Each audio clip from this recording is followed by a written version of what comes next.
క్రీస్తునందు ప్రియ సంఘస్థులారా, యేసుక్రీస్తు నామంలో మీ అందరికీ వందనాలు. అందరూ బాగున్నారు కదా? దేవుని కృప వలన, ఆయన కనికరం వలన మనము సజీవంగా ఉన్నామంటే కేవలం ఆయన ప్రేమ, ఆయన దయ, ఆయన జాలి. ప్రపంచమంతా కూడా భయంకరమైనటువంటి కరోనా అనేటువంటి వైరస్ తోటి చాలా భయభ్రాంతులకు గురవుతా ఉన్నప్పుడు దేవుడు తన కృపారెక్కల నీడలో మనల్ని భద్రపరుస్తూ, సజీవులు సజీవులే కదా, నిన్ను స్తుతించెదరు, మన్ను నిన్ను స్తుతించునా, నీ సత్యమును గూర్చి వివరించునా అనే కీర్తనాకారుడు రాసినట్లుగా దేవుని యందు మనము సజీవులమై ఆయన్ను స్తుతించులాగున దేవుడు తన సంకల్పాన్ని, తన ఉద్దేశాన్ని మన జీవితాల్లో నెరవేరుస్తూ ఉన్నాడు. ఈరోజు ప్రభు దినాన మనమందరం కలిసి కూర్చొని ఆరాధించటానికి, ప్రభువులో సంతోషించటానికి దేవుడు మనకు అనుగ్రహించిన సమయాన్ని బట్టి ప్రభువుకు వందనాలు తెలియచేస్తూ, మీరందరూ కూడా ఈ లైవ్ స్ట్రీమ్ ద్వారా ఈ ఆరాధనను తిలకిస్తూ ఉన్నందుకై, పాలు పంపులు పొందుతూ ఉన్నందుకై మీకు హృదయమాన వందనాలు తెలియచేస్తూ ఉన్నాం. ఈ దినపు ఆరాధనను మనము ప్రార్థన చేసుకుని ప్రారంభించుకుందాం. దయచేసి మీరు ఉన్న చోటున, ఉన్న పాటున అలానే కూర్చొని ఉండండి. ప్రభు వైపు చూద్దాం, ప్రార్థన చేద్దాం. తల్ల ఉంచి కళ్ళు మూసుకున్నట్లయితే మనము ప్రార్థనలోనికి వెళ్దాం. పరిశుద్ధుడవును, జీవము కలిగిన మా ప్రియ పరలోకపు తండ్రి, ఈ నామానికి వందనాలు, స్తుతులు, స్తోత్రములు చెల్లించుకుంటూ ఉన్నాం. ప్రభువా, ఈ ఉదయకాలపు ఆరాధనలో మీ సన్నిధిలో చేరి మిమ్మలను స్తుతించే భాగ్యాన్ని మీరు మాకు దయచేసినందుకై నీకు వందనాలు చెల్లిస్తూ ఉన్నాం. గతించిన వారమంతా నీ కృపాక్షేమము ప్రభువా మీరు మాకు ఉంచినందుకే వందనాలు చెల్లిస్తూ ఉన్నాం.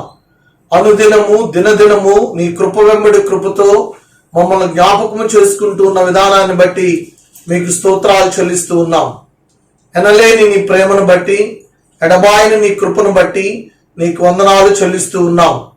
ప్రభువా, ఈ పునరుద్ధాన దినంలో, ఈ ప్రభు దినంలో ఆత్మతోను సత్యముతోను మిమ్మల్ని ఆరాధించే భాగ్యమును మీరు మాకు దయచేసినందుకై మీకు వందనాలు చెల్లిస్తూ ఉన్నాం.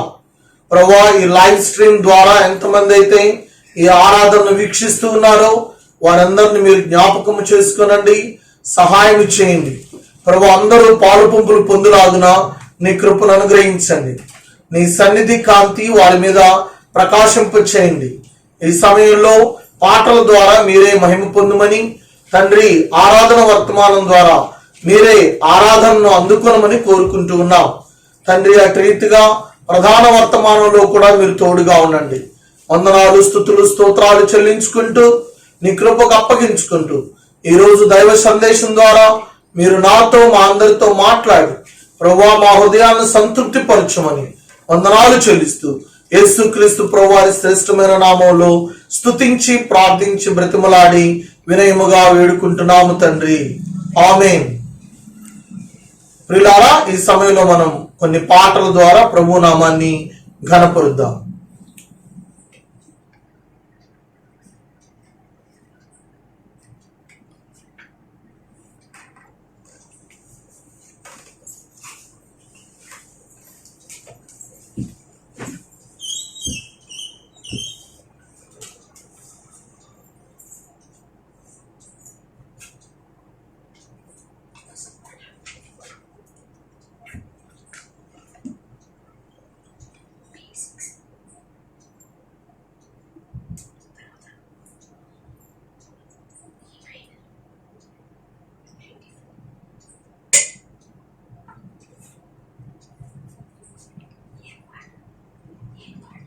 ఆశ్చర్యమైన ప్రేమ అని పాట.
సమీపింపరాని తేజస్సులో నివసించు వాడవైన పాపస్సును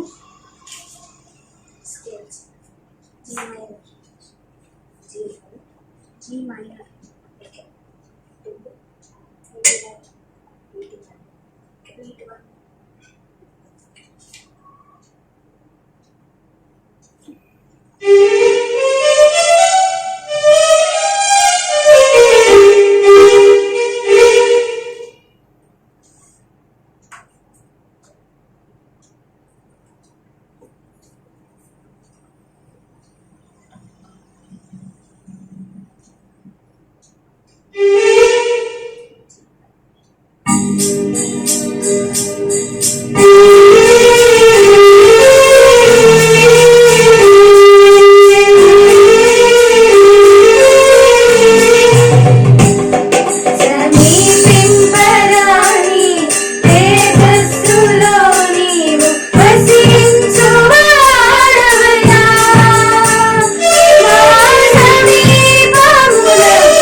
మృత్యు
ప్రియులారా, ఇంతవరకు చక్కని సంగీతంతో ప్రభువుని ఆరాధించడానికి మంచి పాటలు ద్వారా ప్రభువుని మనం స్తుతించాం. అందును బట్టి ప్రభువుని ఘనపరుస్తూ ఉన్నాను. చక్కగా మ్యూజిక్ ప్లే చేసిన, అలాగే పాడినటువంటి ప్రియబిడ్డలను బట్టి దేవునికి వందనాలు తెలియచేస్తూ ఉన్నాం. మీరు కూడా మాతో పాటు కలిసి ప్రభువుని స్తుతించారని పాటల ద్వారా ప్రభు నామంలో విశ్వసిస్తూ ఉన్నాను. ఈ సమయంలో మనం ఆరాధనకు వెళ్దాం. ప్రభువును మనం ఆరాధించడానికి కొన్ని సంగతులను బైబిల్లో నుంచి గ్రహిద్దాం. నిర్గమాకాండము 15వ అధ్యాయం. నిర్గమాకాండము 15వ అధ్యాయంలో ఉన్నటువంటి కొన్ని సంగతులను మీ ముందుకు తీసుకురావాలని ఆశపడతా ఉన్నాను. ఇశ్రాయేలుని ఐగుప్తు బానిసత్వంలో నుంచి దేవుడు బయటకు తీసుకొచ్చిన తరువాత వారు ప్రయాణం చేస్తా ఉన్నప్పుడు ఎర్ర సముద్రం వారికి ఎదురవుతుంది. వెనుక ఫరో సైన్యం వారిని మరలా బందీలుగా తీసుకెళ్లాలని ప్రయాసతో వాళ్ళు వస్తూ ఉంటారు. ఆ తరువాత దేవుడు ఎర్ర సముద్రాన్ని పాయలుగా చేసి ఇశ్రాయేలీయులందరినీ కూడా ఆరిన నేలను నడిపించిన అద్భుత కార్యం అక్కడ చేస్తాడు. అది ఎవరు ఊహించలేంది, అది ఎవరు గ్రహించలేంది. ఆ తరువాత ప్రభునామంలో వారందరూ కూడా మోషే చెప్పినట్టుగా వారు చేస్తారు. ఆ తరువాత మోషే కూడా దేవుడు చెప్పినట్టుగా చాలా అద్భుతమైనటువంటి పనులు చేస్తాడు. దేవుడు ఏదైతే చెప్తాడో దానిని మోషే ఖచ్చితంగా నెరవేరుస్తాడు. ఆ ఎర్ర సముద్రాన్ని దాటి వెళ్ళిపోయిన తర్వాత ఫరో సైన్యం అంతా కూడా సముద్రంలో మునిగిపోతుంది. కొన్ని లక్షల మంది ఆ సముద్రంలో రథములు, గుర్రములు, తర్వాత శూరులు, వీరులు అందరూ కూడా ఏమైపోతారు అని అంటే నాశనం అయిపోతారు. అలాగా శత్రుసేనల్ని దేవుడు నాశనం చేసి తన యొక్క జనాంగాన్ని దేవుడు రక్షిస్తాడు. ఆ తరువాత వారు దేవుణ్ణి స్తుతిస్తూ ఈ మాటలు వారు పలుకుతారనమాట. ఈ 15వ అధ్యాయంలో అప్పుడు మోషేయు ఇశ్రాయేలీయులను యెహోవాను గూర్చి కీర్తన పాడిరి. యెహోవాను గూర్చి గానము చేసేదను, ఆయన మిగుల అతిశయించి జయించను. గుర్రమును దాని రౌతును ఆయన సముద్రంలో పడద్రోశాను. 2వ వచనంలో అంటాడు, యెహోవాయే నా బలము, నా గానము, ఆయన నాకు రక్షణయు ఆయను. మొట్టమొదటిగా దేవుడు మనకు ఏమై ఉన్నాడు అని అంటే బలమై ఉన్నాడు. అందుకే చాలా మంది భక్తులు దేవుని యొక్క బలమును గురించి ప్రస్తావన చేస్తూ ఉంటారు. ఆయన బలము వర్ణించలేనిది, ఆయన బలము వివరించలేనిది, ఆయన బలము అద్భుతమైనది. బలమై ఉన్నటువంటి దేవునికి మనము ఆనందగానము చేయవలసినటువంటి వారముగా ఉన్నాం. దేవుని యొక్క బలాన్ని మనము మెజర్ చేయలేము, దేవుని యొక్క బలాన్ని మనము కొలవలేము. ఎందుకంటే ఆయన బలమైనటువంటి దేవుడు, ఆయన శక్తి కలిగినటువంటి దేవుడు. అటువంటి దేవుణ్ణి మనము ఆరాధించవలసిన వారంగా ఉన్నాం. అందుకే మనము చాలా పాటలు పాడతాం కదా, యెహోవా నా బలమా, నేను ఆయనను స్తుతింతున్ అనేటువంటి పాటలు మనం పాడతాం. సో కాబట్టి ప్రియులారా, దేవుడు బలమై ఉన్నటువంటి దేవుడు. ఫరో సైన్యం ఊహించలేదు. ఫరో సైన్యం యొక్క ఆలోచనకు అతీతమైనటువంటి కార్యాన్ని దేవుడు ఎర్ర సముద్రంలో చేశాడు, ఎర్ర సముద్రం విషయంలో చేశాడు. నిజంగా ఆశ్చర్యం కలిగిస్తుంది, అద్భుతం అనిపిస్తుంది. అందుకే వాళ్ళు హృదయమారా ప్రభువును స్తుతిస్తా ఉన్నారు. ఏమంటున్నారంటే, యెహోవాయే నా బలము, యెహోవాయే నా గానము. So God is our power, God is our him or song అని చెప్పి దేవుని వాక్యంలో వ్రాయబడి ఉంటుంది అనమాట. తర్వాత కానీ చూస్తే ఆయన నాకు రక్షణయు ఆయను. నిజంగా ప్రియులారా, దేవుడు మనల్ని పాపం అనేటువంటి ఐగుప్తు బానిసత్వంలో నుంచి మనల్ని విడిపించాడు. వారిని ఇశ్రాయేలీయులను ఏ విధంగా ఐగుప్తు బానిసత్వం నుంచి, ఫరో యొక్క కబంధ హస్తాల నుంచి విడిపించాడో అలాగనే మనల్లో కూడా పాపం అనేటువంటి బానిసత్వం నుంచి యేసుక్రీస్తు ప్రభువారు మనల్ని విడిపించినట్టుగా మనము చూస్తాం అన్నమాట. అంటే మనల్ని ఏం చేశాడు? మనల్ని రక్షించాడు. పాపం వల్ల వచ్చేటువంటి ఆ జీతం, పాపం వల్ల వచ్చేటువంటి ఆ మరణం నుండి దేవుడు మనల్ని రక్షించాడు. పాపం యొక్క పర్యవసానం నుండి దేవుడు మనల్ని రక్షించాడు. రాబోయే దినాల్లో ప్రభు రాజ్యం వచ్చినప్పుడు, అంతిమ తీర్పు జరిగినప్పుడు, ఆ తీర్పులో మనం నిలబడినప్పుడు, ఆ టైంలో మనము నరకానికి వెళ్లకుండా పరలోకానికి వెళ్ళటానికి ఆయన మనల్ని రక్షించాడు. నిజంగా మన దేవుడు రక్షకుడుగా ఈ లోకానికి వచ్చాడు. దేవాతి దేవుడే మానవుడిగా ఈ లోకానికి వచ్చాడు. తాను తగ్గించుకున్నాడు. సో ఇక్కడ రక్షణకు సాదృశ్యం ఎవరు అని అంటే యేసుక్రీస్తు ప్రభువారు. అందుకే వారు ఇలా అంటున్నారు. ఏమంటున్నారు అని అంటే, నాకు రక్షణయు ఆయను, ఆయన నాకు రక్షణ ఆయను. దేవుడు మనకు రక్షణకర్త. ఆయన మనల్ని కాపాడే దేవుడు, ఆయన మనల్ని భద్రపరిచే దేవుడు. శారీరకంగా అలా జరిగితే మన ఆత్మీయంగా కూడా దేవుడు మనకి ఆత్మీయ రక్షణను దేవుడు మనకి అనుగ్రహించాడు. అయితే ఆ రక్షణలో మనకి ఏముంది అని అంటే నిరీక్షణ ఉంది. దేవుడు ఆ ఐగుప్తు బానిసత్వంలో నుంచి ఇశ్రాయేలుని పాలు తేనెలు ప్రవహించేటువంటి ఆ కనాను దేశానికి ఏ విధంగా తీసుకెళ్తానన్నాడో అలాగనే మన యేసయ్య పరలోక రాజ్యానికి తీసుకెళ్ళడానికి పాపం అనేటువంటి ఆ బానిసత్వం నుంచి మనల్ని రక్షించి నిత్య రాజ్యాన్ని ఇవ్వడానికి ఇష్టపడ్డాడు. అందుకే ఆయన మనకు రక్షణ అయ్యాడు. అందును బట్టి మనం దేవుని స్తుతించాలి. ఆయన నా పితరులు దేవుడు, ఆయన నా పితరుల దేవుడు, ఆయన మహిమ నృతించెదను. యెహోవా యుద్ధశూరుడు, యెహోవా అని ఆయనకు పేరు. దేవుడు ఎవరంటే యుద్ధశూరుడు. అవును, యుద్ధంలో శౌర్యము కలిగిన వాడు, యుద్ధం చేసేవాడు, మన పక్షాన యుద్ధము చేసి మన శత్రువులను మట్టి కల్పించేటువంటి దేవుడు మన దేవుడు. అటువంటి దేవుణ్ణి మనము స్తుతించవలసినటువంటి వారముగా మనము ఉన్నామన్నమాట. ఆ తర్వాత వచనంలో గురించి చూస్తే 11వ వచనంలో, యెహోవా వేర్పులలో నీ వంటి వాడెవడు, పరిశుద్ధతను బట్టి నీవు మహనీయుడవు, స్తుతి కీర్తనను బట్టి పూజ్యనీయుడవు, అద్భుతములు చేయువాడవు, నీ వంటి వాడెవడు కదా. వేర్పులలో నీ వంటి వాడెవరు. అందుకే ఒక పాట పాడతాం కదా, వేర్పులలో నీ వంటి వారు ఎవరు లేరుగా, దేవా నిన్ను స్తోత్రించుటయే మాకు మంచిదిగా. వేర్పులలో మన దేవుని వంటి వారు ఎవరు కూడా లేరు. మనం ఎవరైనా కొలవాలి అని అంటే దేవుణ్ణే మనం కొలవగలం. ఎందుకంటే ఆయన శూన్యములో సమస్తమును కలుగు చేసిన దేవుడు, ఈ విశ్వమును కలుగు చేసిన దేవుడు, ఈ సృష్టిని సృష్టించినటువంటి దేవుడు, సృష్టికర్త. చాలా మంది ఇలా అనుకుంటారు, మా ఇల వేర్పండి అంటారు, మా కుల దైవం అండి అని చెప్పి అంటా ఉంటారు.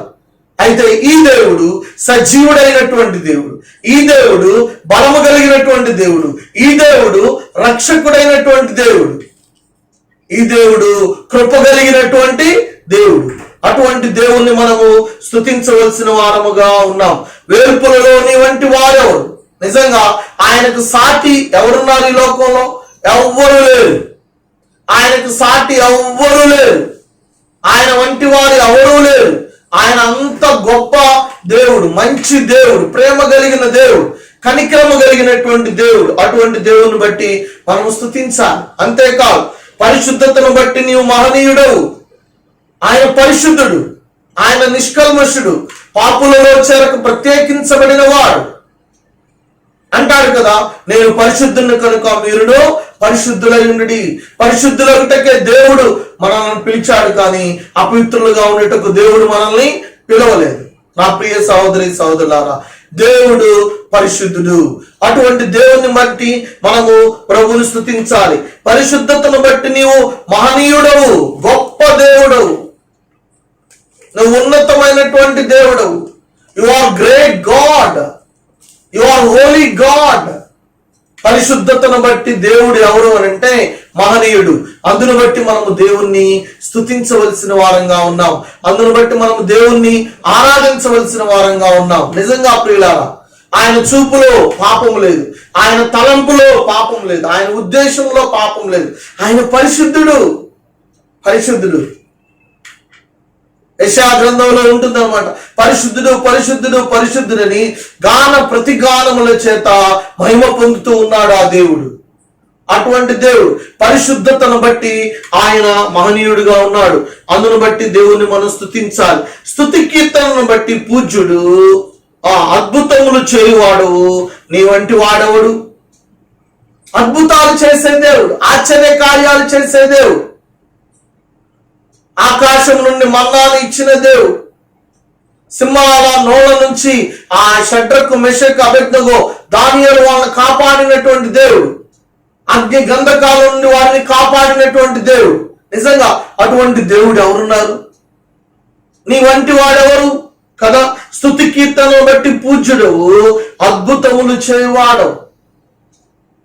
ఎన్ని ఆశ్చర్య కార్యాలు చేశాడు, ఎన్ని అద్భుతాలు చేశాడు ఈ లోకంలో ఆ యేసయ్య జీవించినప్పుడు కదా. కానా వివాహంలో నీటిని ద్రాక్షరసంగా చేశాడు, కుంటి వారిని బాగు చేశాడు, గుడ్డి వారికి చూపునిచ్చాడు. ఆయన అద్భుతాలు చేసేటువంటి దేవుడు, ఆశ్చర్య కార్యాలు. యెహోషువ కాలంలో ఆ సూర్య చంద్రులను ఆపేశాడు. ఏలియా కాలంలో వర్షాన్ని 3.5 సంవత్సరం పడకుండా చేశాడు, మరలా 3.5 సంవత్సరం పడేటట్టు చేశాడు. అద్భుతాలు చేసే దేవుడు. ఈ యొక్క ఇశ్రాయేలు యొక్క యాత్రలో కూడా దేవుడు ఏం చేశాడంటే అద్భుతాలు చేశాడు, ఆశ్చర్య కార్యాలు చేశాడు. కాబట్టి అటువంటి దేవుణ్ణి వారు హృదయమారా స్తుతిస్తూ ఉన్నారనమాట. నీ దక్షిణాస్తమును చాపితివి, ఆ భూమి వారిని మృంగివేశను. నీవు విమోచించిన ఈ ప్రజలను నీ కృప చేత తోడుకొని పోతివి. So you are the redeemer. దేవుడు మనల్ని విమోచించాడు. ఇశ్రాయేలును ఐగుప్తు బానిసత్వం నుంచి ఏ విధంగా విమోచించాడో అలాగే దేవుడు పాపం అనేటువంటి బానిసత్వం నుంచి దేవుడు నిన్ను నన్ను విమోచించాడు. మన జీవితంలో ఆయన ఏమై ఉన్నాడు అని అంటే విమోచకుడై ఉన్నాడు. He is the redeemer. ఆయన విమోచకుడై ఉన్నాడు. కాబట్టి మనం ఆయన స్తుతించాలి. ఎక్కడి నుంచి విమోచించాడు? ఎఫెసీయులకు రాసిన పత్రిక 2వ అధ్యాయంలో అపరాధముల చేత పాపముల చేత చచ్చిన మనల్ని క్రీస్తు యేసులో కూడా మనల్ని ఏం చేశాడు? బ్రతికించాడు. పాపము నుండి విడుదల కలుగ చేశాడు. Redemption. He is the redeemer. తర్వాత నీ విమోచించివి ఈ ప్రజలను నీ కృప చేత తోడుకొని పోతివి. దేవుని యొక్క కృప మనల్ని నడిపిస్తా ఉంది. దేవుని యొక్క కృప మనల్ని బలపరుస్తా ఉంది. దేవుని యొక్క కృప మనల్ని నడిపిస్తూ లీడ్ చేస్తూ ఉంది. అందును బట్టి మనం ప్రభువుని స్తుతించవలసిన వారంగా ఉన్నాము అన్నమాట. తర్వాత చివరిగా కానీ చూస్తే యెహోవా నిరంతరము ఏలువాడు 18వ వచనంలో. So he will be ruled for ever and ever. ఆయన నిరంతరం ఏలేటువంటి దేవుడుగా ఉన్నాడు. ఆయన మధ్యాకాశంలోనికి రాబోతా ఉన్నాడు. ఆయన నూతన రాజ్యమును స్థాపించబోతా ఉన్నాడు. పరలోక రాజ్యములో నిరంతరము ఏలబోతా ఉన్నాడు. ఆయన రాజుగా ఉన్నాడు, ఆయన దేవుడుగా ఉంటున్నాడు కదా. యుగములు మనం ఆయనతో కూడా సహవాసం చేస్తాం. అలాంటి నిరీక్షణను దేవుడు మనకి అనుగ్రహించాడు. నా ప్రియ సహోదరి సహోదరులారా, ఇలాంటి నిరీక్షణ ఇవ్వడానికి దేవుడు కృప చూపించాడు. ఇలాంటి నిరీక్షణను మనకు అనుగ్రహించాడు. ఏ పాటి వారమండి? ఇంతలో కనబడి అంతలో మాయమైపోయే ఆవిరి వంటి వాళ్లకు దేవుడు ఏం చేశాడంటే కృపను అనుగ్రహించాడు, కనికరమును అనుగ్రహించాడు, నిరీక్షను దయచేశాడు. అందును బట్టి దేవుణ్ణి మనము స్తుతించాలి, ఆరాధించవలసినటువంటి సంగతులు ఈ సమయంలో వరుసగా మనం కొన్ని చూసుకుని ప్రభువుని మనం ఆరాధిద్దాం. మీరు అలాగనే ఉన్న చోటున ఉన్న పాటున కూర్చొని ప్రభువుని ఆరాధించండి, ప్రభువుని స్తుతించండి, ప్రభువుని ఘనపరచండి, ప్రభువుని స్తుతించండి. ప్రభువుని గనపరచండి. ఎందుకంటే మొట్టమొదట మనం మాట్లాడుకున్నటువంటి మాటలు ఏంటంటే ఆయన మనకు బలమై ఉన్నటువంటి దేవుడు, అందును బట్టి మనము దేవుణ్ణి స్తుతించాలి. ఆయన ఎవరు అనంటే యుద్ధశూరుడు, అందును బట్టి మనము దేవుణ్ణి స్తుతించాలి. వేల్పులలో ఆయన వంటి వారు ఎవరు కూడా లేరు. ఆయనే మహిమ పొందటానికి అర్హుడు, అందును బట్టి దేవుణ్ణి మనము స్తుతించాలి. నాలుగవది ఏంటంటే ఆయన పరిశుద్ధుడు, అందును బట్టి దేవుని మనము స్తుతించాలి. ఆయన పూజనీయుడు, అందును బట్టి దేవుని స్తుతించాలి. ఆయన మన జీవితాల్లో అద్భుతములు చేసేటువంటి దేవుడు, అందును బట్టి దేవుణ్ణి మనము స్తుతించాలి. ఆ తర్వాత ఆయన మన జీవితంలో రక్షణకర్త, నీకు ఆయన రక్షణను ఇచ్చాడు. ఎలా అంటే ఆయన నిన్ను విమోచించాడు. ఓకేనా? Is our saviour, is our redeemer కదా. ఆయన మనకు రక్షకుడు, ఆయన మనకు విమోచకుడై ఉన్నాడు. అందును బట్టి దేవుణ్ణి మనము స్తుతించాలి. మనకు ఒక నిరీక్షణ, నిరంతరము ప్రభువుతో కూడా ఉంటామనేటువంటి ఆ శుభప్రదమైన నిరీక్షను దేవుడు మనకి అనుగ్రహించాడు. నిజంగా ప్రియులారా, అట్టి నిరీక్షణ ఇవ్వడానికి యేసయ్య ఏం చేశాడంటే ఈ లోకానికి వచ్చాడు. దేవాతి దేవుడే మానవుడుగా ఈ లోకానికి వచ్చాడు. నువ్వు ప్రేమించినట్లు కాదు, ఆయనే నిన్ను ప్రేమించాడు. మనము ప్రేమించదమని కాదు, కానీ ఆయనే మొదట మనలను ప్రేమించాడు. మనం బలహీనమై ఉండగా, మనము శక్తిహీనులమై ఉండగా, మనము శత్రువులమై ఉండగా దేవుడు మనల్ని ప్రేమించాడు. తన ప్రేమను మన ఎడల వెల్లడిపరిచాడు. ఎందుకు అనంటే మనం మట్టి వారమని ఆయన జ్ఞాపకం చేసుకున్నాడు. మనము నీటి బుడగ లాంటి వారమని ఆయన జ్ఞాపకం చేసుకున్నాడు. మన దోషములను బట్టి, మన పాపములను బట్టి ఆయన ప్రతీకారము చేయలేదు, ప్రతిఫలం ఇవ్వలేదు. కానీ భూమి కంటే ఆకాశం ఎంత ఉన్నతంగా ఉందో అంతగా దేవుడు తన కృపను మన ఎడల విస్తరింపచేశాడు. విస్తరింపచేసి రక్షణను అనుగ్రహించాడు, మారు మనసును అనుగ్రహించాడు. ఈ క్షణాన మనము ఈ లోకం నుంచి వెళ్ళిపోతే పరలోకంలో కళ్ళు తెరుస్తామనేటువంటి శుభప్రదమైన నిరీక్షణ దేవుడు నీకు నాకు అనుగ్రహించాడు. కాబట్టి ప్రియులారా, ఈ సమయంలో మీరు ఉన్న చోటున ఉన్న పాటున అలానే కూర్చోండి, కళ్ళు మూసుకోనండి, ప్రభువుని ఆరాధించండి, ప్రభువుని స్తుతించండి. ఒక 2 నిమిషాలు సమయం ఇస్తాను, ఆ తర్వాత నేను ఆరాధిస్తాను, ఆ తర్వాత సహోదరి ఆరాధిస్తుంది. దయచేసి కళ్ళు మూసుకొని కూర్చోండి, అక్కడే ప్రభువుని ఆరాధించండి. దేవా, బలమై ఉన్న దేవుడవు నీకు వందనాలు. దేవా, శక్తి కలిగిన దేవుడవు నీకు వందనాలు. మా రక్షణ కర్తవు ప్రభువా నీకు వందనాలు. వేల్పులలో నీ వంటి వారెవరు లేరు ప్రభువా, అందును బట్టి వందనాలు. నీవు పరిశుద్ధుడవు ప్రభువా నీకు వందనాలు. పరిశుద్ధతను బట్టి నీవు మహనీయుడవు ప్రభువా నీకు వందనాలు అని చెప్దాం. స్తుతి కీర్తనను బట్టి నీవు పూజనీయుడు ప్రభువా నీకు వందనాలు. యేసయ్య, నువ్వు మా జీవితంలో విమోచకుడు అయినావు, అందును బట్టి నీకు వందనాలు. ప్రభువా, మేము అల్పులమని, బలహీనమని ప్రభువా మమ్మల్ని జ్ఞాపకం చేసుకున్నావు, నీకు వందనాలు అని మనం ప్రభువుని ఆరాధిద్దాం. నిరంతరము ప్రభుతో ఉండేటువంటి ఆ గొప్ప భాగ్యాన్ని దేవుడు మనకి అనుగ్రహించాడు. ఆరాధిద్దామా? నాతో పాటు కలిసి ప్రభువుని ఆరాధించండి. పరిశుద్ధుడా, ప్రేమ కలిగిన తండ్రి, జీవము కలిగిన యేసయ్య, మీకు వందనాలు, స్తోత్రాలు చెల్లిస్తూ ఉన్నాం. ఈ వాక్య భాగం ద్వారా మీరు నాతో మాతో మాట్లాడినందుకే నీకు వందనాలు. ఇశ్రాయేలు ప్రభువా, వారు మీరు చేసినటువంటి ఆశ్చర్య కార్యమును అనుభవించి ప్రభువా వాళ్ళ హృదయంలో నుంచి వచ్చినటువంటి ఆ యొక్క అద్భుతమైనటువంటి ఆ యొక్క స్తుతి కీర్తనను బట్టి నీకు స్తోత్రాలు చెల్లిస్తూ ఉన్నాను. నిజంగా నాయన, వారి జీవితాల్లో మీరు ఎన్నో గొప్ప కార్యాలు చేశారు. అందుకే మాకు బలమై ఉన్నటువంటి దేవుడని వాళ్ళు ప్రభువుని స్తుతిస్తా ఉన్నారు. నిజంగా మాకు బలమై ఉన్న దేవా నీకు వందనాలు, స్తోత్రాలు చెల్లిస్తూ ఉన్నాం. మా రక్షణకు ఆధారభూతుడా, రక్షణకు కర్త నీకు వందనాలు, స్తోత్రాలు చెల్లించుకుంటూ ఉన్నాం. యేసయ్య, మా నిరీక్షణకు ఆధారభూతుడా నీకు వందనాలు, స్తోత్రాలు చెల్లించుకుంటున్నాం. వేల్పులలో నీ వంటి వారెవరు లేరు ప్రభువా. పరిశుద్ధతను బట్టి నీవు మహనీయుడవు ప్రభువా, అందును బట్టి నీకు వందనాలు. పరిశుద్ధుడా నీకు స్తోత్రములు, పవిత్రుడా నీకు వందనములు, మా రక్షణకర్త నీకు వందనములు. మాకిచ్చిన శుభప్రదమైన నిరీక్షణ బట్టి నీకు వందనాలు. దాని కొరకై మీరు కలువరి శిలువలో పొందినటువంటి ఆ త్యాగాన్ని బట్టి నీకు వందనాలు. మా కోసం సమస్తాన్ని మీరు ఇచ్చారు ప్రభా, నీకు వందనాలు. చివరి రక్తపు బొట్టు వరకు మా కొరకు నాయన మీరు కార్చినందుకై నీకు స్తోత్రాలు. మీ ప్రాణం పెట్టినంతగా మమ్మలను ప్రేమించినందుకై నీకు వందనాలు. ఏ పాటి వారమయ్యా, బలహీనులమయ్యా, భక్తిహీనులమయ్యా, మమ్మల్ని జ్ఞాపకం చేసుకున్నారు. నీ ప్రేమ ఎంత గొప్పది నాయన, నీ ప్రేమ ఎంత గొప్పది ప్రభా, నీ కృప ఎంత అద్భుతమైంది ప్రభా. తండ్రి నీకే స్తోత్రములు చెల్లించుకుంటూ ఈ స్తుతి ఆరాధన యేసుక్రీస్తు ప్రభు వారి శ్రేష్టమైన నామంలో మీకే సమర్పించుకుంటున్నాము తండ్రి, ఆమేన్.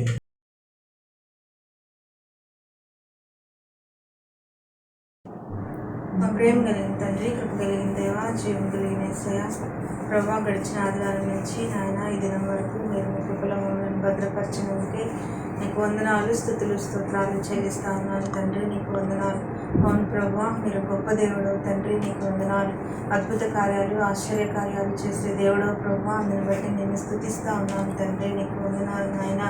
అయా మీరు మాకు ప్రతి పరిస్థితిలో కూడా యేసయ్య చాలిన దేవుడుగా ఉంటున్న విధానాన్ని బట్టి నేను స్తుతిస్తా ఉన్నాను తండ్రి. నీకు వందనాలు. అయా మీరు బలము కలిగిన దేవుడవు ప్రభా, అందుని బట్టి నేను స్తుతిస్తా ఉన్నాను ప్రభా. అయా మీరు యుద్ధశూరుడవు ప్రభా, అందుని బట్టి నేను స్తుతిస్తా ఉన్నాను ప్రభా, ఘనపరుస్తా ఉన్నాను తండ్రి. అయా మా ఎడల ప్రభా నీ కృప ఎంతో ఉన్నతం ప్రభా నాయన, అందును బట్టి నేను స్తుతిస్తా ఉన్నాను తండ్రి. నీకు వందనాలు. అయా మీరు మా ఎడల చూపుతున్న ప్రేమను బట్టి, కరుణను బట్టి ప్రభా, జాలిని బట్టి నేను స్తుతిస్తా ఉన్నాను తండ్రి. నీకు వందనాలయ్యా. అయా నీవు పూజనీయుడవు ప్రభా, అందుని బట్టి నేను స్తుతిస్తా ఉన్నాను ప్రభా. అయా వేల్పులలో నీ వంటి వారు లేరు ప్రభా నాయన. అయా మీరు గొప్ప దేవుడవు తండ్రి. నీకు వందనాలు, స్తుతులు, స్తోత్రాలు యేసయ్యా. అయా మీరు పరిశుద్ధుడవు తండ్రి. నీకు వందనాలు, వందనాలు తండ్రి. అయా మీరు మా రక్షణకర్తమైన దేవుడవుగా ఉన్నందుకు నీకు వందనాలయ్యా. అయా మీరు మా విమోచనకర్తవు ప్రభా, అందుని బట్టి నేను స్తుతిస్తా ఉన్నాను తండ్రి. అయా మేము ఇంకను పాపంలో ఉండగానే ప్రభా, పాపులమై ఉండగానే ప్రభా యేసయ్యా మీరు మా కొరకు ప్రభా చిందించిన రక్తధారలను బట్టి యేసయ్యా అయా నేను స్తుతిస్తా ఉన్నాను తండ్రి. ప్రభా మీరు మాకు అనుగ్రహించిన రక్షణను బట్టి నేను స్తుతిస్తా ఉన్నాను తండ్రి. నీకు వందనాలు. గొప్ప దేవుడు, మంచి దేవుడు ప్రభా నాయన. అయా మా జీవితాల్లో నాయన ఎన్నో మేలుల ద్వారా ప్రభా మీరు మమ్మల్ని తృప్తిపరిచిన దేవుడవుగా ఉన్నందుకు నీకు వందనాలు యేసయ్యా. అయా ఎంత మంచి దేవుడు ప్రభా నాయన. మీరు నాకున్నందుకు యేసయ్యా నేనేమి ఇవ్వలేను కానీ యేసయ్యా నా రక్షణ పాత్రను చేతపుచ్చుకొని నా స్తుతి ఆరాధన మీకే సమర్పిస్తా ఉన్నాను తండ్రి. ఆమేన్. పాట పాడుకొని దేవుని ఆరాధిద్దాం.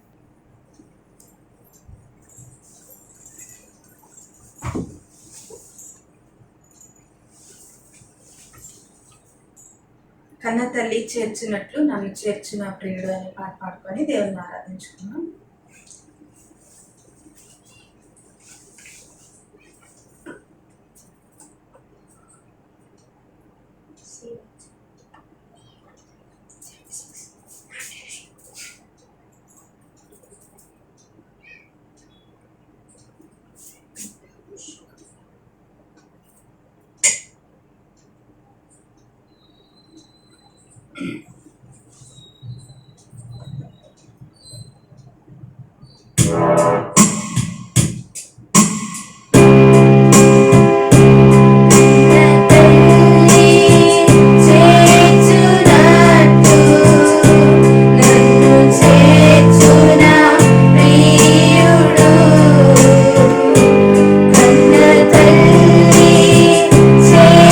చేర్చునట్టు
క్రీస్తునందు ప్రియులారా, ఇంతవరకు ప్రభువుని మీరు ఘనపరిచారు, స్తుతించారు.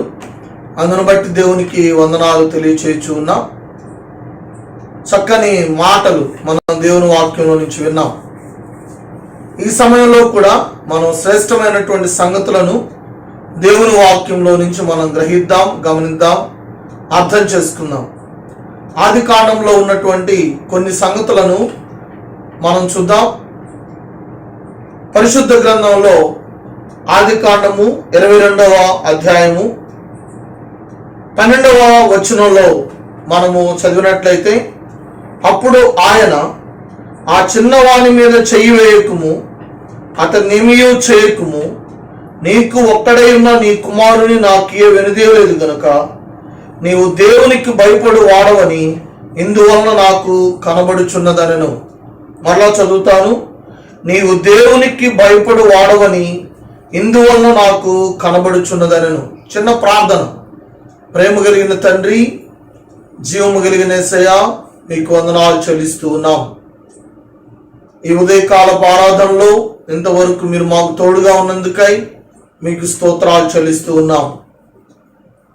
ఆత్మతోను సత్యముతోను మిమ్మల్ని ఆరాధించుటకు మీరు చూపిస్తున్న కృపను బట్టి మీకు వందనాలు చెల్లిస్తూ ఉన్నాం.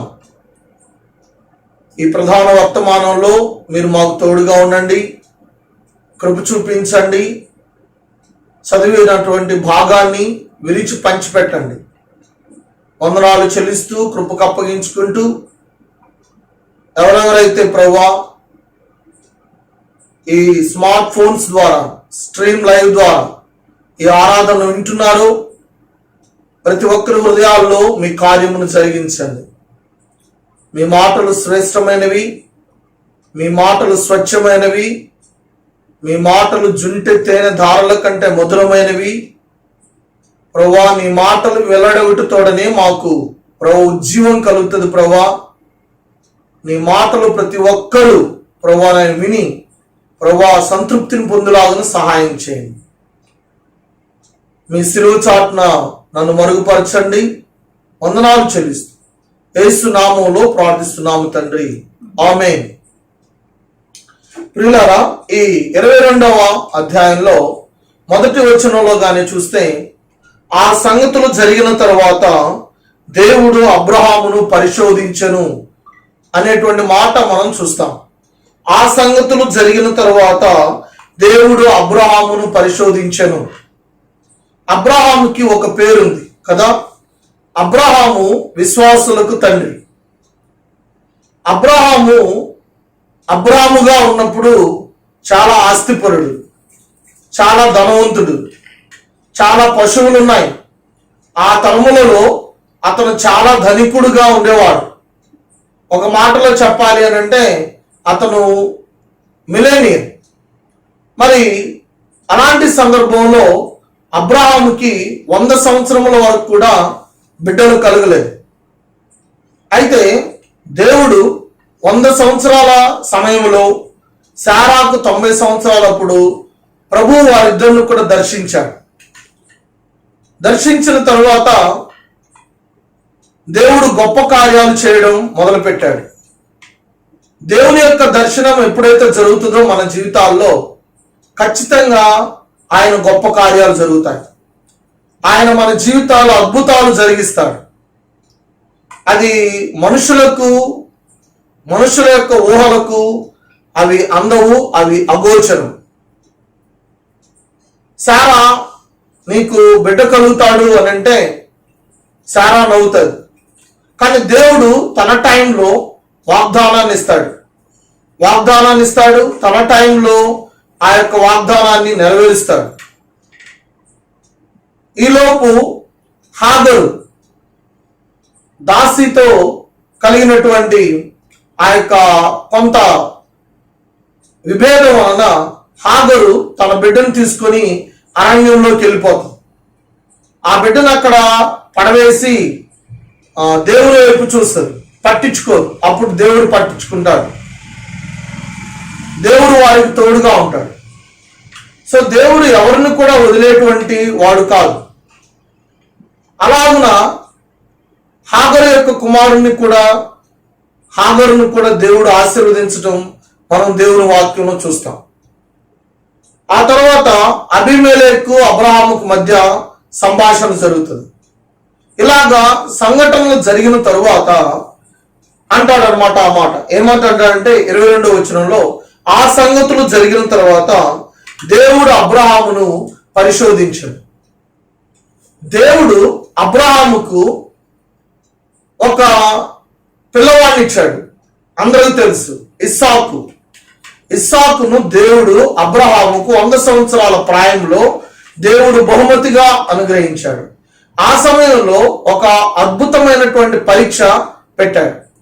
పరీక్షలు ఎందుకు పెడతారు విద్యార్థులకి అని అంటే, ఆ చదువులో, ఆ స్టడీస్ లో ఆ విద్యార్థి ఏ స్థాయిలో ఉన్నాడో తెలుసుకోవడానికి, ఏ స్థానంలో ఉన్నాడో తెలుసుకోవడానికి, తక్కువ స్థితిలో ఉన్నాడా ఇంప్రూవ్ చేసుకోవడానికి.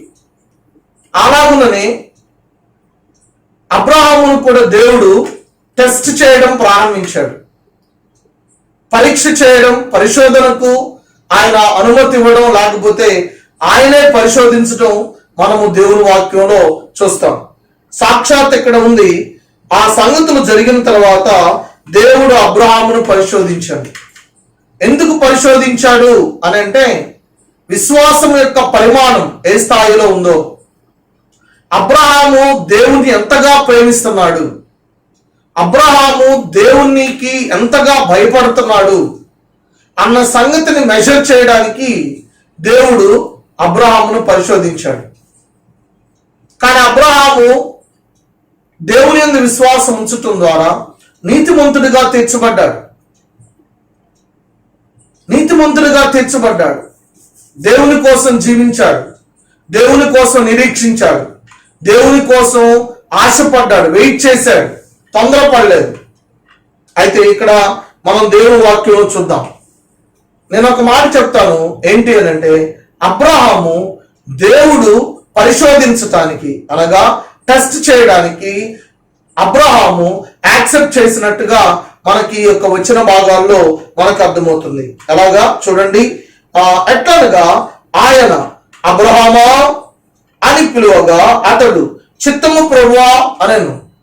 అబ్రహామా అనగా వెంటనే చిత్తము ప్రభువా అనెను. అంటే అర్థం ఏంటి అని అంటే, he's ready to give answer for the lord. ప్రభు కోసం ఆన్సర్ ఇవ్వడానికి అబ్రహాం సిద్ధంగా ఉన్నాడు. అబ్రహామా అని పిలవగానే వెంటనే రెస్పాండ్ అవ్వడం, వెంటనే స్పందించడం అనేది మనము చూస్తాం అన్నమాట. అంటే దీన్ని బట్టి మనకు అర్థమవుతుంది ఏంటంటే, దేవుని యొక్క స్వరం ఎలా ఉంటుందో అబ్రహాముకు తెలుసు. దేవుని యొక్క స్వరం ఎలా ఉంటుంది అనేది అబ్రహాముకు తెలుసు. ఎందుకనంటే దేవుడు అబ్రహాముతో మాట్లాడుతూ ఉంటాడు. మరి మనం కూడా దేవునితో మనం మాట్లాడుతూ ఉంటాం అనుదినము. దేవుని యొక్క స్వరం ఏంటో మనకి సులభంగా అర్థమవుతుంది. అబ్రహామా అనగానే అబ్రహాం ఇచ్చినటువంటి సమాధానం ఏంటంటే, చిత్తము ప్రభువా అనెను. It represents humbleness, it represents obedience. అది తగ్గింపు లేకపోతే విధేయత. స్పందించేటువంటి తీరు అబ్రహాములో చాలా అద్భుతంగా ఉంటుందన్నమాట. చాలా సార్లు మన పిల్లలు కూడా మనము పిలుస్తా ఉన్నప్పుడు పలకం, మనం కూడా పలకం, రెస్పాండ్ కావు, స్పందించం. కానీ దేవుడు అబ్రహామా అని పిలువగా దెర్ ఇస్ నో గ్యాప్, అక్కడ గ్యాప్ ఏం లేదు. చిత్తము ప్రభువా అనడంలో చాలా అద్భుతమైనటువంటి విషయాన్ని మనం గమనిస్తాం అన్నమాట. సో అలాగా మనం ఏం చేయాలి అని అంటే, దేవుడు మనతో మాట్లాడుతున్నప్పుడు ఆ రెస్పాండ్ అవ్వటం, ఇన్ టైంలో రెస్పాండ్ అవ్వడం అనేది చాలా ప్రాముఖ్యం. అతడు చిత్తం ప్రభువా అనెను. అప్పుడు ఆయన 2వ వచనంలో, నీకు ఒక్కడైన నీ కుమారుని అనగా నీవు ప్రేమించి ఇస్సాకును తీసుకుని మోరియా దేశమునకు వెళ్ళి అక్కడ నేను నీతో చెప్పబో పర్వతములో ఒక దాని మీద దహన బలిగా అతను అర్పించమని చెప్పాను. క్లారిటీ ఇస్తున్నాడు దేవుడు అబ్రహాముకి. నీకు ఒక్కగానైన ఒక కుమారుడు, మోరియా పర్వతం దగ్గరికి వెళ్ళు, అక్కడికి వెళ్ళి అతన్ని నువ్వు బలిగా అర్పించు. ఆశ్చర్యంగా ఉంది కదా, అద్భుతంగా ఉంది కదా, ఒళ్ళు గగురుపాటు కలిగిస్తుంది కదా. 100 సంవత్సరాల ప్రాయంలో ముసలివారైన తర్వాత అబ్రహాముకి దేవుడు కుమారుణ్ణిచ్చి మళ్ళా అదే కుమారుణ్ణి నాకు బలిగా అర్పించు అని అంటే ఆ యొక్క తండ్రి యొక్క మనసు ఎంత తరుక్కుపోద్దాం కదా. కానీ అబ్రహాము యొక్క మెచ్యూరిటీ, అబ్రహాము యొక్క ఆధ్యాత్మిక పరిపక్వత చాలా గొప్పది, చాలా ఉన్నతమైంది, చాలా అద్భుతమైంది. ఏంటో తెలుసా? దేవుడు నాకు వయసులో కుమారుని ఇచ్చాడు, దేవునికి ఆ కుమారుని అప్పగించమంటున్నాడు. అయితే అబ్రహాముకి ఒకటే ఏంటో తెలుసా? దేవుని యొక్క మాటకు విధేయత చూపించటం మాత్రం తెలుసు, ఇంకేం తెలియదు.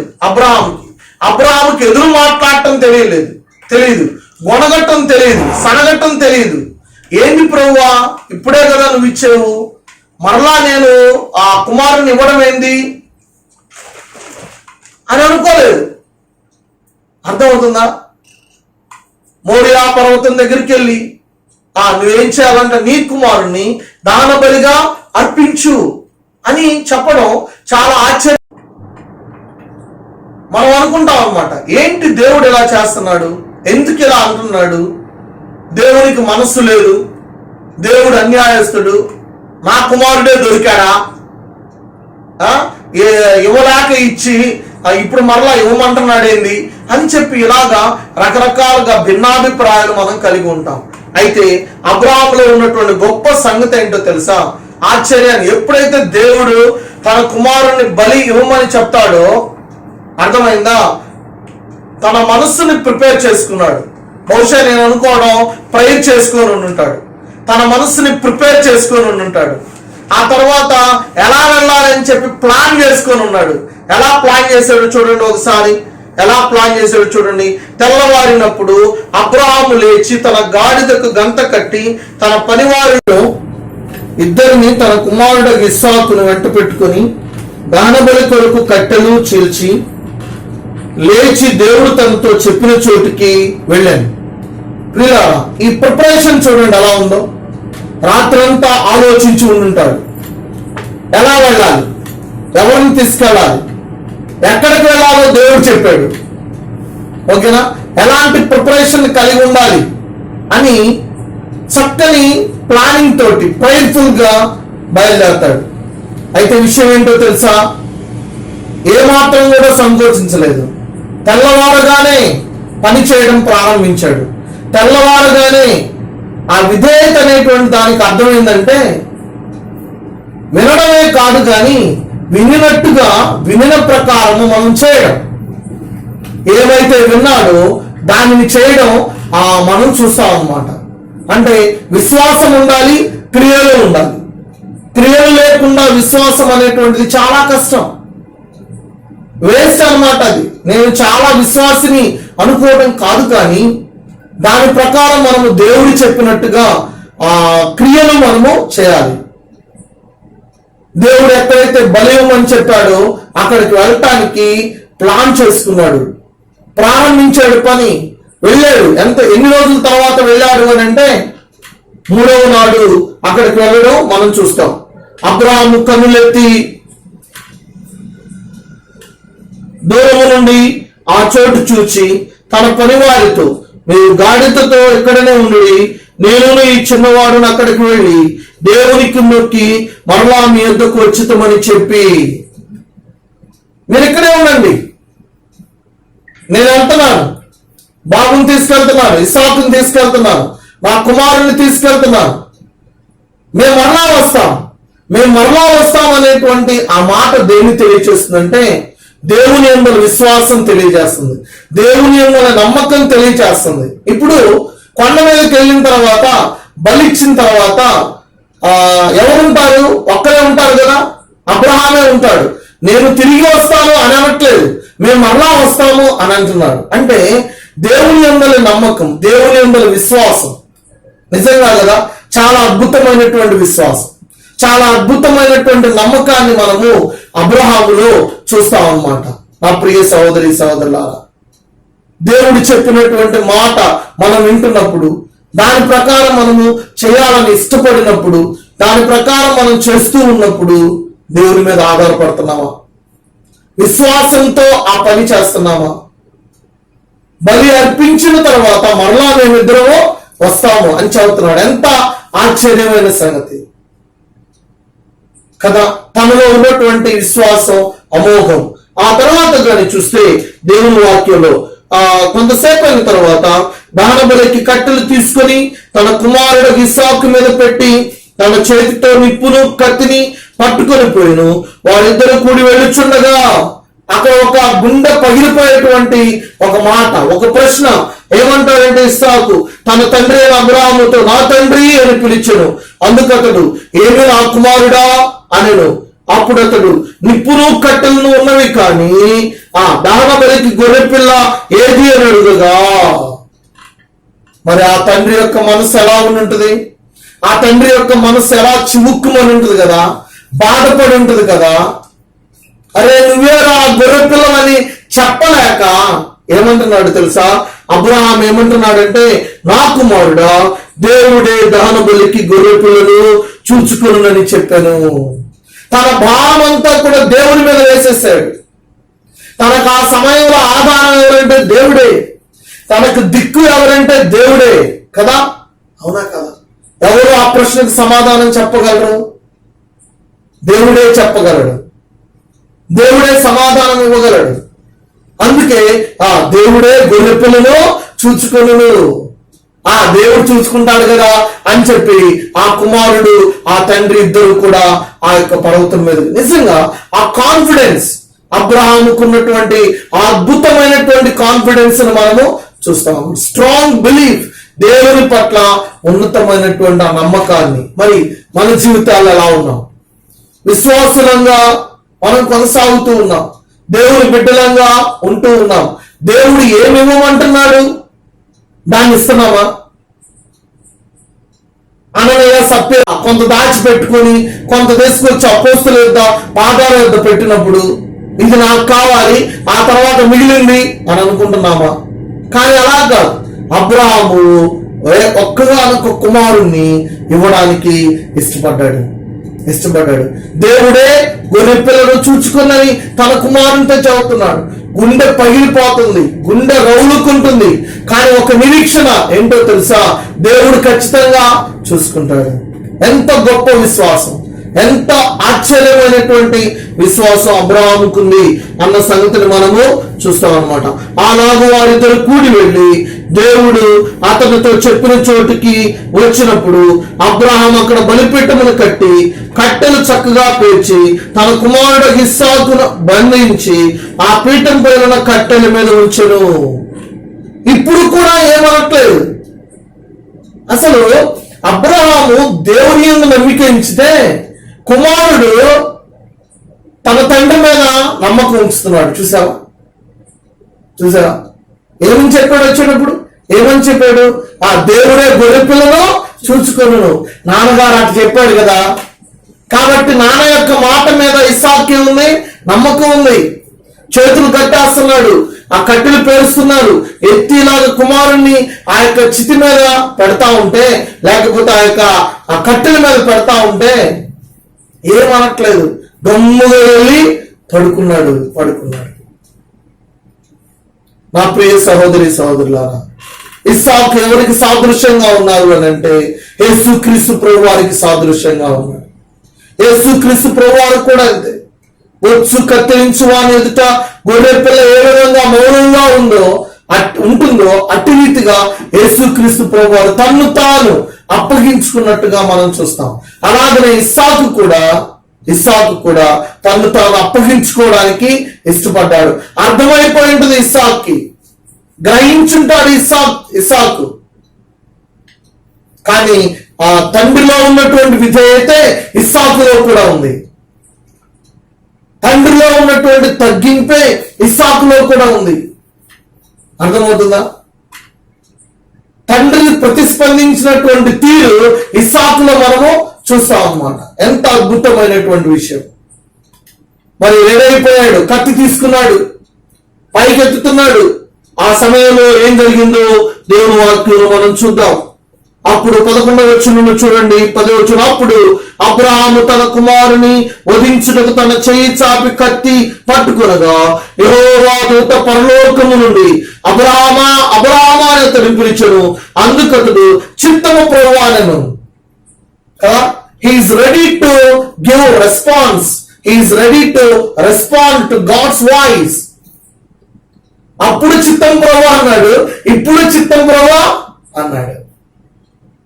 అప్పుడు అంటాడు దేవుడు ఏమంటాడు అని అంటే, చూడండి, ఆయన ఆ చిన్నవాని మీద చేయి వేయకుము, అతను ఏమీయో చేయకుము, నీకు ఒక్కడై ఉన్న నీ కుమారుని నాకే వినితీయలేదు కనుక నీవు దేవునికి భయపడువాడవని ఇందువల్ల నాకు కనబడదు. The main purpose, the very purpose why God has tested Abraham. ఎందుకు దేవుడు అబ్రహామును పరిశోధిస్తున్నాడు, ఎందుకు పరీక్షిస్తున్నాడు అని అంటే, దేవుడంటే భయం ఉందా లేదా? దేవుడంటే ఇందువలన అంటాడు కదా, నీవు దేవునికి భయపడు వాడవని ఇందువలన నాకు కనబడుచున్నదనను. ఫియర్ ఆఫ్ ద లార్డ్, దేవుని యందలి భయం. నేను ఇందాక ఏమనుకున్నాను అంటే, ఏం మాట్లాడానంటే, తన కుమారుని కంటే ఎక్కువగా, తన కుమారుని కంటే ఎక్కువగా దేవుణ్ణి ప్రేమిస్తున్నాడు అన్న సంగతి అవుతుంది అని అనుకున్నాను అనమాట. తన కుమారుని కంటే ఎక్కువగా అబ్రహాము దేవుణ్ణి ప్రేమిస్తున్నాడు. దేవుని కంటే ఎక్కువ ఎవరు కాదు అనేది ఇక్కడ అర్థమవుతాం. సో ఎప్పుడైతే అబ్రహాము అతి రీతిగా తన కుమారుణ్ణి ఇవ్వడానికి ఇష్టపడ్డాడు, ఏం జరిగింది అని అంటే, చూడండి, ఆ తరువాత అప్పుడు అబ్రహాము కన్నులెత్తి చూడగా పొదలో కొమ్ములు తగులుకొని ఉన్న ఒక పొట్టేలు వెనుక తట్టున కనబడెను.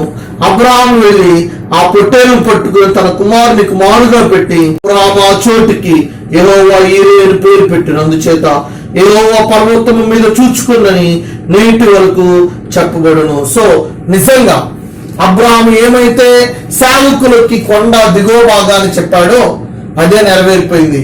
అక్కడ పొదలో కొమ్ములు తగులుకొని ఉన్నటువంటి ఒక గొర్రె పిల్ల కనబడడం, తీసుకొచ్చి తనని బలివ్వడం, ఇవన్నీ కూడా మనము చూస్తాం అన్నమాట.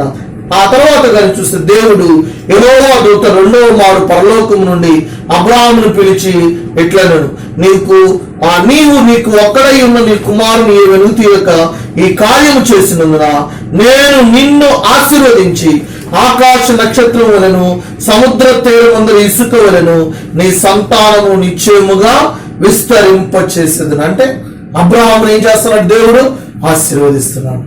నా ప్రియ సహోదరి సహోదరుడా, దేవుని యందలి భయము కలిగి ఉంటే నువ్వు ఆశీర్వదించబడతావు. దేవుని యందలి భయము కలిగి ఉంటే నువ్వు ఆశీర్వదించబడతావు. అందుకే దేవుని వాక్యంలో చాలా అద్భుతమైనటువంటి సంగతులు వ్రాయబడ్డాయి అన్నమాట. ఇక్కడ మనము కీర్తనల గ్రంథం 128వ అధ్యాయం 1వ వచనం కానీ చూస్తే, కీర్తనల గ్రంథము 128వ అధ్యాయము 1వ వచనం కానీ చూస్తే, చూడండి, యెహోవా యందు భయభక్తులు కలిగి ఆయన త్రోవలందు నడుచు వారందరూ ధన్యులు. ఆయన త్రోవలో నడుచు వారందరూ కూడా ధన్యులు. 4వ వచనం కానీ చూస్తే, యెహోవా యందు భయభక్తులు గలవాడు ఇలాగూ ఆశీర్వదించబడును. అంటే దేవుని యందు భయము భక్తి ఉంటే ఖచ్చితంగా ఆశీర్వదించబడతారు. అలాగనే సామెతలు 9వ అధ్యాయము 10వ వచనం కానీ చూస్తే దేవుని వాక్యం ఇలాగా వ్రాయబడి ఉంది. సామెతల గ్రంథము 9వ అధ్యాయము 10వ వచనం కానీ చూస్తే దేవుని వాక్యం ఇలాగా వ్రాయబడింది. చూడండి, యెహోవా యందు భయభక్తులు కలిగి ఉంటే జ్ఞానమునకు మూలము కదా. జ్ఞానం కావాలి అంటే దేవుని యందు భయము భక్తి కావాలి. అలాగనే సామెతలు 10వ అధ్యాయము 27వ వచనం కానీ చూసినట్లయితే ఇలాగా వ్రాయబడి ఉంది. సామెతలు 10వ అధ్యాయం 27వ వచనం, యెహోవా యందు భయభక్తులు కలిగినట దీర్ఘాయువునకు కారణము. The fear of the Lord prolongs life. అలాగనే చివరిగా సామెతలు 14వ అధ్యాయము 26వ వచనంలో కానీ చూస్తే, సామెతల గ్రంథము 14వ అధ్యాయం 26వ వచనం చూస్తే, యెహోవా యందు భయభక్తులు కలిగినట బహుధైర్యము పుట్టించును. సో ప్రియులారా, దేవుని యందలి భయము అబ్రహాముకుంది. అందుకని తన బిడ్డనివ్వడానికి దేవునికి ఇష్టపడ్డాడు. అలాగనే తన బిడ్డ కంటే, ఇస్సాకు కంటే ఎక్కువగా అబ్రహాము దేవుణ్ణి ప్రేమించినట్టుగా మనము చూస్తాం. దేవుని యందలి భయము ఆశీర్వాదానికి కారణం. దేవుని యందలి భయము దీర్ఘాయువుకు కారణం. అందరూ తల వంచండి, ప్రార్థన చేసుకుందాం. అబ్రహాము లాంటి జీవితాన్ని మనం కలిగి ఉండడానికి ఇష్టపడదాం. అబ్రహాము లాంటి విశ్వాస వీరుని యొక్క లక్షణాలు అతనిలో పుణికి పుచ్చుకుని ఉన్నాయి. దేవుని స్వరాన్ని వినడం, దేవుని స్వరానికి విధేయత చూపించడం, దేవుడు ఎక్కడికి వెళ్ళి చేయడం, ఎదురు తిరగకుండా గొనకుండా స్పందించే తీరు, తన కుమారుని అదే విధేయతలో పెంచడం, దేవుడు పరీక్షిస్తుంటే దానికి అనుమతి ఇవ్వడం, అంగీకరించడం, టెస్టింగ్ కి సిద్ధపడటం, ఇవన్నీ కూడా అబ్రహాములో మనము చూస్తా ఉన్నాడు. అందుకే అబ్రహాము విశ్వాసులకు తండ్రి, అబ్రహాము నీతికి వారసుడయ్యాడు, అబ్రహాము ఆశీర్వదించబడ్డాడు. అటు రీతిగా నువ్వు ఆశీర్వదించబడాలని కోరుకుంటున్నావా? దానికి కారణం దేవుని యందలి భయము, దేవుని మాటకు విధేయత మనము చూయించాలి, దేవుని మాటకు లోబడాలి. ప్రేమ కలిగిన తండ్రి, జీవము కలిగిన యేసయ్య నీకు వందనాలు. ఈ ఉదయకాల సమయంలో ఈ ఆరాధనలో మీరు మాకు తోడుగా ఉన్నందుకే నీకు స్తోత్రాలు. నీవు గొప్ప దేవుడు నాయన. పాటల ద్వారా మీరు మహిమ పొందారు, ఆరాధన ద్వారా మీరు మహిమ పొందారు, వాక్యం ద్వారా ప్రభు మీ గొప్ప లక్షణాలు తెలుసుకోవడానికి మీరు సహాయం చేశారు. మీకు వందనాలు చెల్లిస్తున్నాం. మంచి దేవా, నీకు వందనాలు నాయన. అబ్రహాము జీవితం ద్వారా మాతో మాట్లాడినందుకే స్తోత్రాలు. ఈ స్ట్రీమ్ లైన్ ద్వారా ఎవరైతే వింటున్నారో వారందరి ద్వారా మీరు మాట్లాడినందుకే స్తోత్రాలు. నీ యందు భయము కలిగి, నీ యందు భక్తి కలిగి అబ్రహాము వలె జీవించలాగా సహాయం చేయండి. తన కుమారుణ్ణి వెలుతీయక ఇచ్చాడు కదా, అట్టి రీతిగా ప్రభువా నాయన సమర్పణ కలిగిన జీవితాలు ప్రతి ఒక్కరిలో దయచేయండి. విధేయతను అనుగ్రహించండి ప్రభువా నాయన. నీ యందు భయమును కలిగించండి. ఆ భయమే దీర్ఘాయువుకు కారణం, ఆ భయమే ఆశీర్వాదానికి కారణం. మనుషుల వల్ల కాదు ఆయన, నీకు భయపడ్డానికి సహాయం చేయండి. వందనాలు చెల్లిస్తూ నీ కృపకు అప్పగించుకుంటూ ప్రభువా నీ పరిశోధనలో మేము నిలవడానికి నీ కృపను అనుగ్రహించమని, వింటున్న ప్రతి ఒక్కరిని దీవించమని, బలపరచమని యేసుక్రీస్తు ప్రభువారి శ్రేష్టమైన దివ్యమైన పరిశుద్ధమైన నామంలో స్తుతించి ప్రార్థించి బ్రతిమలాడి వినయముగా వేడుకుంటున్నాము తండ్రి, ఆమేన్. ప్రియులారా, ఈ స్ట్రీమ్ లైన్ ద్వారా మీరు వింటున్న వర్తమానాలు మీకు ఆశీర్వాదకరంగా ఉన్నాయని నమ్ముతూ ఉన్నాం. దయచేసి ఈ ఛానల్ను సబ్స్క్రైబ్ చేయండి. చక్కగా ప్రతి ఆదివారం దేవుని వాక్యాన్ని విని ఆశీర్వదించబడాలని ప్రేమపూర్వకంగా మనవి చేస్తూ ఉన్నాం. బ్లెస్సింగ్ ఇస్తాను, ఆశీర్వాదం ఇస్తాను. అందరి తలలో ఉంచండి. మన తండ్రి అయిన దేవుని ప్రేమ, కుమారుడైన యేసుక్రీస్తు వారి కృప, పరిశుద్ధాత్మ దేవుని అన్యోన్య సహవాసం సమాధానము ఇప్పుడు ఎల్లప్పుడు ఎవరైతే ప్రభువా నీకు భయముతో విధేయత కలిగి జీవించాలని నిర్ణయం తీసుకున్నారు వారందరికీ ఇప్పుడు ఎల్లప్పుడు సదాకాలము తోడేండి నడిపించును గాక. ఆమేన్, ఆమేన్, ఆమేన్. మీ అందరికి వందనాలు. ప్రభు మిమ్మల్ని అందరినీ ఆశీర్వదించును గాక. Praise the lord.